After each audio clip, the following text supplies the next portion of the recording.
you a house, right?" My mom's words echoed in the living room like a lie wrapped in silk. No. I bought this house.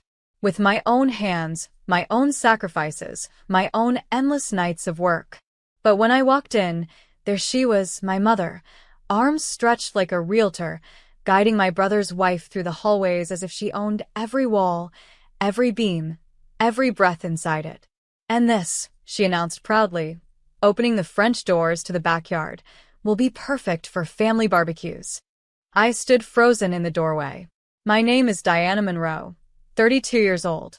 And if you think this story is about a house, you're wrong. This is about what happens when trust is stolen brick by brick, and how betrayal doesn't come with warning sirens. It comes with a smile. Tell me, what do you do when the people who raised you decide your life belongs to them? I smiled, waited for them to leave, and pretended not to notice how my mother's eyes flickered when she realized I was standing there. That night, I changed every lock. The house didn't just reject them. It didn't even recognize their touch anymore. And that was just the beginning. The next morning, my phone lit up with a flood of missed calls. Mom. Then Dad. Then my brother's wife. Each voicemail sounded like a performance, dripping with entitlement and anger. "Diana, what's this nonsense? We couldn't get in. Call me back." "Sweetheart, don't be dramatic. We've always shared everything as a family. Keys, cars, bank accounts. It's no different with this house." And then, my brother's wife, her voice smug, almost rehearsed. "You really think you can keep it to yourself? It's ours too. Everyone knows your mother paid for it." That line nearly made me laugh out loud. Paid for it? My mother hadn't paid a single dime. I still remembered working 3 jobs, sleeping in my car, missing meals just to make the first down payment. I was the one who signed the mortgage papers, who wired every installment, who sacrificed friendships and love for a dream they now wanted to strip away in a single evening tour. By noon, I decided to test something. I pulled up the home security app on my phone. The footage from the night before was crystal clear. My mother's smile as she swung open the door, her voice proudly telling them, "Welcome to our new home." My brother's wife twirling in the kitchen like she already owned it. I saved the clips. Something told me I'd need them later. At 2 p.m., there was a knock at my door. Hard. Demanding. I peeked through the camera and saw them. Mom, Dad, and my brother's wife, all standing there, glaring at the locked door like it had betrayed them. I pressed mute on my phone, silenced every ring, and whispered to myself, "No, this time, I won't open the door." That silence was my first act of revenge. By evening, their patience had run dry. I sat by the window, sipping coffee, as their voices rose outside like a storm. My mother's shrill tone pierced through the air. "Diana, you're embarrassing this family. Open the door now." My brother's wife added fuel. "She's acting like a child.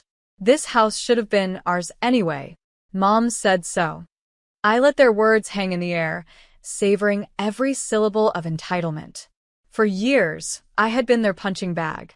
The forgotten daughter, the scapegoat, the one they could humiliate at birthdays, weddings, dinners, always reminding me I wasn't good enough. But this house was mine. My blood, sweat, and sacrifice were in every corner of it. And they hated that truth. Around 7 p.m., Dad tried a softer approach. His voice, calm but rehearsed. "Sweetheart, let's talk this out. Families don't keep secrets. Families don't lock each other out." That line cut me deeper than they realized. Families don't keep secrets? My entire childhood had been a web of their lies. They had hidden money, hidden affairs, hidden favoritism, always leaving me in the dark until I stumbled upon the wreckage. I muted the security camera so I wouldn't hear them anymore. Instead, I walked through each room slowly, running my fingers along the walls, breathing in the peace that came with ownership. For the first time in my life, I had something they couldn't taint. But the silence didn't last long.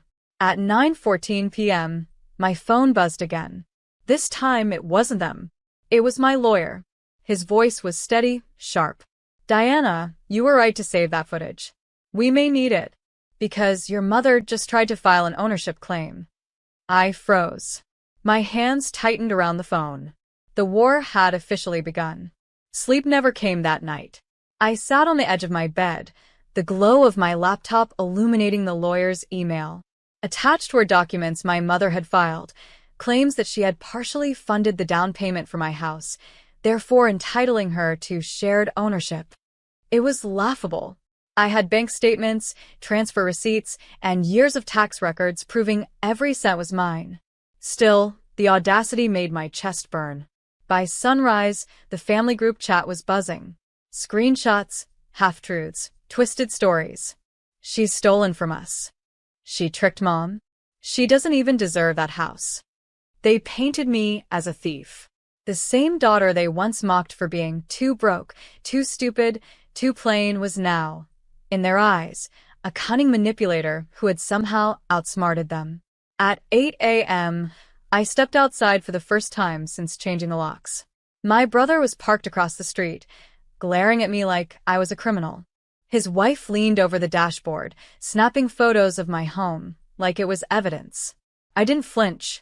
I simply waved and walked back inside. By noon, my lawyer called again. Diana, their claim won't stand. But we need to be smart. Keep every text, every voicemail. Don't engage directly. But ignoring them was harder than it sounded. At 3:47 p.m., my phone lit up with a voicemail from my mother. Her voice, brittle yet venomous. You think you've won? You're still nothing without this family. Don't forget where you came from. That house will be ours. I replayed it 3 times. Not because it hurt, but because it reminded me. They had spent years underestimating me. Now they were about to realize just how dangerous silence could be. The next morning, I brewed coffee and opened my curtains wide, letting the sunlight flood every corner of my living room. My house. My walls. My sanctuary. Across the street, my brother's car was gone, but the feeling of being watched lingered like smoke. I checked my security cameras, tiny red dots blinking from every angle. I had installed them quietly months before, not out of paranoia, but out of instinct. Now they felt prophetic. By noon, the footage delivered its first gift. My mother and brother had been on my porch the night before, whispering as they tried to pry open the lock with some sort of tool. Their silhouettes were clear, their muttered curses sharper than glass. I forwarded the clip to my lawyer without hesitation.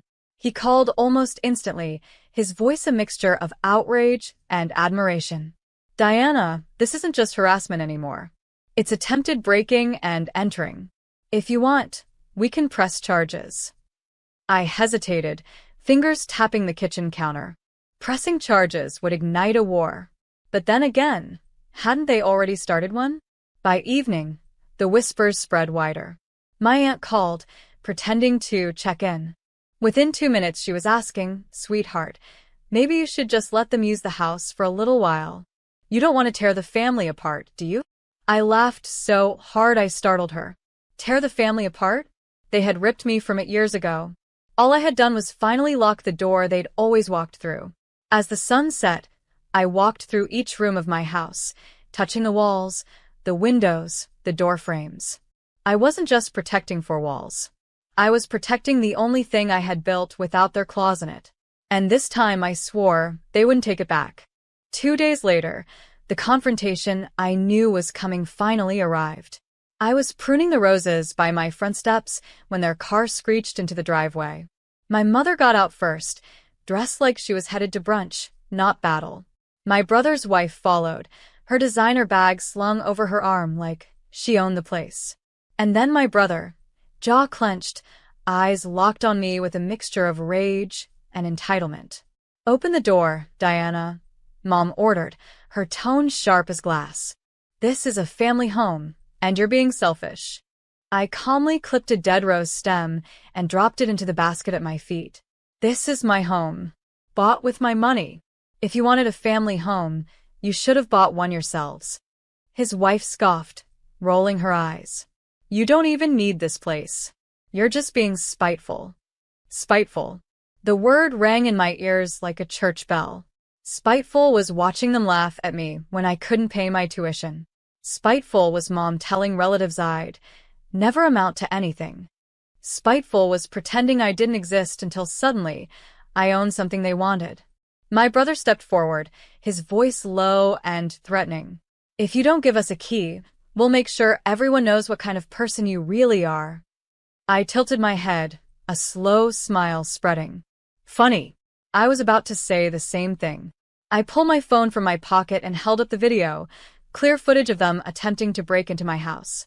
The blood drained from their faces in unison. You think you can intimidate me? I whispered. The locks aren't the only thing that changed. I'm not the same girl you used to trample on. Their silence told me they finally understood. That night, I didn't sleep. Not out of fear, but out of the adrenaline rush of finally standing my ground.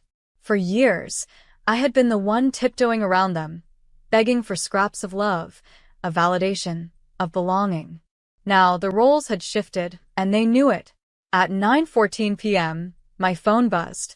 A message from my mother. We're family. Stop this nonsense.